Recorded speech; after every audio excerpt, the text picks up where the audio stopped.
ওয়ালাইকুম স্যার। হ্যাঁ, আসসালামু আলাইকুম। স্যার কেমন আছেন স্যার? আছি আলহামদুলিল্লাহ। আপনি কেমন? স্যার ভালো আছি। আমি আপনাকে একটু আগেও বলেছিলাম জি স্যার। এখানে একটা সমস্যা হচ্ছে, হয়তো আপনার অফিসটা একটু বুঝতেছে না। ইউ সি, নর্মালি আমরা যখন ওয়ার্ক পারমিটটা দেই, ওয়ার্ক পারমিট বিডা থেকে যখন আমরা রেকমেন্ড করি, তো এনএসআই এর মেন জবটা হইলো to look at it from a security angle, that whether this people have any security risk or not, and আপনারা আপনার ক্লিয়ারেন্স দেন। ট্রেডিশনালি এটাই হয়েছে। আর আমরা করতেছি কি, আমাদের একটা লেড আউট পলিসি না থাকলেও আমাদের থার্ড পার্টি যারা অনেক জায়গা হয় কি, স্পেশালি আপনার সফটওয়্যার কোম্পানিগুলিতে, জি স্যার। তারা এখানে কন্ট্রাক্ট, গভর্নমেন্টের কন্ট্রাক্ট, অন্য কন্ট্রাক্ট পায়, তারা কিন্তু as worker they bring in not direct work permit people হিসাবে, they bring in as contract worker. তো একটা কোম্পানি আপনার সাথে বোধহয় দেখা করেছিল, আপনি টাইম দিলে she will meet you again.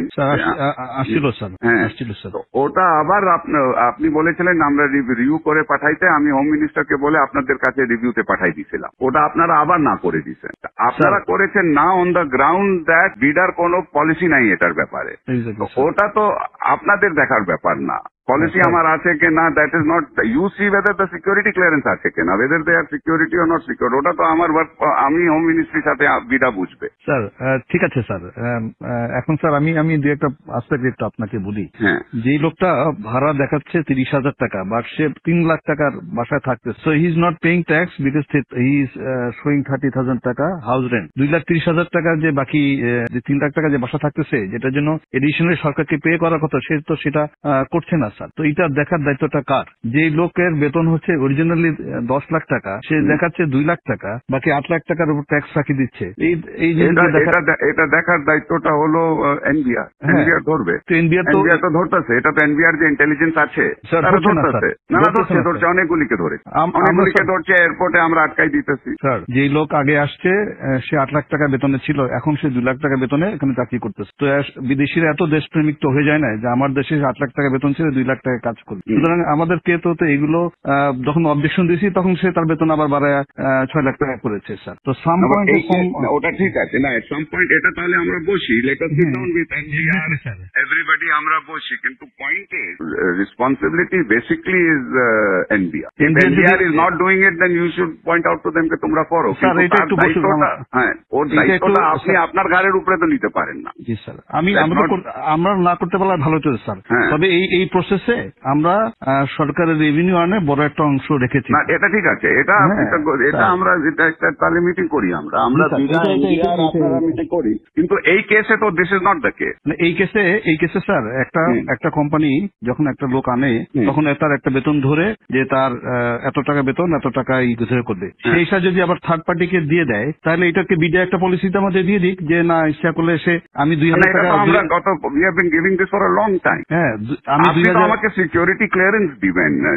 Sir, আপনি এখন যদি পলিসি ম্যাটারে যদি NSI is going to say you have to dictate policy to me, then তো it is going to be very difficult. Sir, এটা একটু বলা উচিত স্যার। তাহলে আমরা সিকিউরিটি ক্লিয়ারেন্সটা তাকে, সে যে বিদেশ থেকে যখন আসবে তাকে সিকিউরিটি ক্লিয়ারেন্সটা তাহলে আমরা না দিই, আমাদের কাছে না নিল, আমাদের কাজটা খুব কমে গেল স্যার। আমরা কাজ আপনার এখন যে হোয়াট ইজ ইউর টিওআর, আপনার থেকে যে সিকিউরিটি ক্লিয়ারেন্সের জন্য আসে, এতদিন তো এটা তো অনেক দিন থেকে করে আসতেছে। হোয়াট ইজ ইউর আপনার টার্মস অফ রেফারেন্সটা কি? আমরা এটার ভিতরে দেখি যে সে সরকারের মানে প্রথম কথা হচ্ছে যে সিকিউরিটি পার্সপেক্ট থেকে তার এমনি তার কোনো নিরাপত্তা হুমকি না। 2 নম্বর হচ্ছে যে কোনো ব্ল্যাকলিস্টে আছে কিনা। জি স্যার। 2 নম্বর হচ্ছে ইকোনমিক সিকিউরিটি পার্সপেক্টিভে সে সরকারের ফাঁকি টাকি দিয়ে কোনো জায়গা থেকে সরকারের ক্ষতি করছে কিনা, এটাও আমরা দেখি। আমরা যদি বলে, সরকার যদি বলে না এটাও দেখার দরকার নেই, আমরা ক্লিয়ারেন্স করতে রাজি নাই স্যার, আমাদের তো অনেক ইম্পর্টেন্ট কাজ আছে। কিন্তু যখন একটা লোক ফাঁকি দিয়ে, যার বেতন 10 লাখ টাকা, সে 2 লাখ টাকা বেতন দেখায়, বিদায়ের সাথে হাত মিলায়া সে যখন সরকারকে ফাঁকি দিচ্ছে, তখন কেউ না কেউ তো দায়িত্বটা নিতে হবে।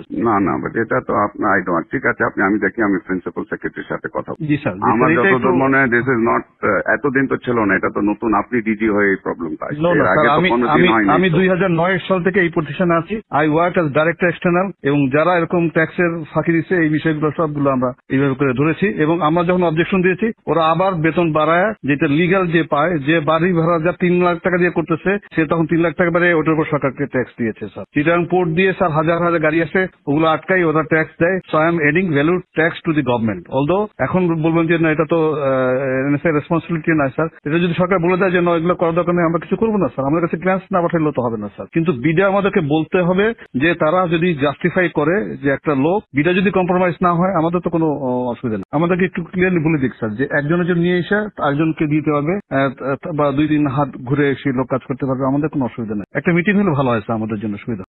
আমি দেখি আমি একটা মিটিং এর ব্যবস্থা করি, আমি প্রিন্সিপাল সেক্রেটারির সাথে কথা বলি। এটা একটা we need to get A clear guidance on this. এবং আমি স্যার 2009-12 বছর এই পজিশনে চাকরি করতেছি, এবং এইভাবে আমরা কিন্তু ক্লিয়ারেন্স মানে যেগুলোতে কম হয় না আমি অবজেকশন দিয়ে আসছি, এবং এই প্রতিষ্ঠানটা একটু ম্যানিপুলেশন বেশি চেষ্টা করতেছে, এবং বাট আমরা এরকম কেস খুব রেয়ার পেয়েছি যারা একজনের জন্য নিয়ে এসে, আমি নিয়ে আসলাম একজনকে বিদেশ থেকে, এসে আবার আর এক কোম্পানিকে দিলাম, এই কেস প্রথম আমরা পেয়েছি।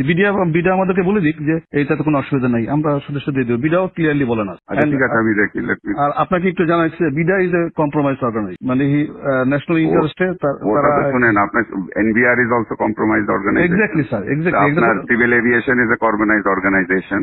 আপনার সব থেকে বড় কম্প্রোমাইজ অর্গানাইজেশন ইজ দুদক। আচ্ছা, আর আপনার অর্গানাইজেশনও কম্প্রোমাইজ আছে স্যার। এখানে তো আমার বাংলারই আছে স্যার। আপনারও তো কম্প্রোমাইজ আছে। আপনার লোক যখন নিচে যায় ক্লিয়ারেন্সের জন্য, ব্যাংকের যে ডাইরেক্টরের জন্য আপনার থেকে ক্লিয়ারেন্স নেয়, আপনি যে জুনিয়র অফিসারকে আপনার গ্রামে গঞ্জে পাঠান আমার সম্বন্ধে খোঁজ নিতে, তো সেও কম্প্রোমাইজ আছে ওখানে। বাংলাদেশে কোন জায়গা কম্প্রোমাইজ না? সবাই মিলে একটু ভালো করার চেষ্টা করতেছি সেটা করেন, কিন্তু ডোন্ট সে দ্যাট কম্প্রোমাইজ আপনার অর্গানাইজেশনটাও is compromise. I can give you example where your people have gone and to give clearance certificate how much money they have charge. Sir এটা আছে স্যার, আমি অস্বীকার করছি না স্যার। তাহলে আপনি বলতেছেন বিডা ইজ কম্প্রোমাইজ, সবাই কম্প্রোমাইজ আছে। আর don't tell me BIDA is compromise, you are also compromise. You want examples, I can give you example. Sir আমাদের টিআর থেকে এটা বাড়তে দিলে আমরা উই আর হ্যাপি, আমরা ক্লিয়ারেন্স ঠিক আছে। আমি let me talk to principal secretary. I'll have a meeting to find out exactly where we are. এটা তো we have to understand. জি স্যার, থ্যাংক ইউ স্যার।